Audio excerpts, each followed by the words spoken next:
ვერ ვხედავდი, მაგრამ ის პატარა ნიუანსი, რაც მაბედნიერებდა, ეს იყო პატარა შუქის აღხმა, როცა თენდებოდა, ნათურაინთებოდა, რომ სინათლეში ვიყავი.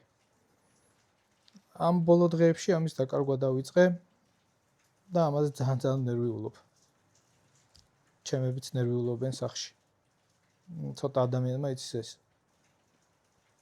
მაგრამ პასუხი არ არის ჩემი ის, რომ დავждე და მოვიწყინო. იმიტომ კი არა, რომ მაგარი ბიჭი ვარ ან რაღაცა, არა, სხვანაირად არ შემიძლია, იმიტომ რომ მიყვარს დედა ჩემი ოჯახი, ჩემი და ჩემი დიშვილები, ახლობლები, მეგობრები და არ შევცვლი არაფერს მიუხედავად ყველაფრის. ეს ჩემთვის მნიშვნელოვანი იყო ეს პატარა სინათლე, კავშირი ნათელსამყაროსთან, მაგრამ მიუხედავად ყველაფრისა მაინც გავიტან ჩემსას. იმდენი ადამიანი მიყურებს და იმდენი ადამიანი მწერს, რომ იმედს ვაძლევ, რომ მაგათ უფრო გავუმყარებ ამ იმედს. რომ ბრძოლას ყოველთვის აქვს აზრი. აი ეს იქნება ჩემი პასუხი იმ მოვლენებთან, რაც შეიძლება მოხდეს.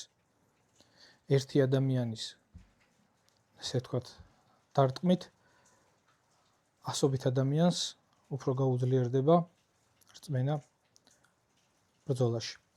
კარგად.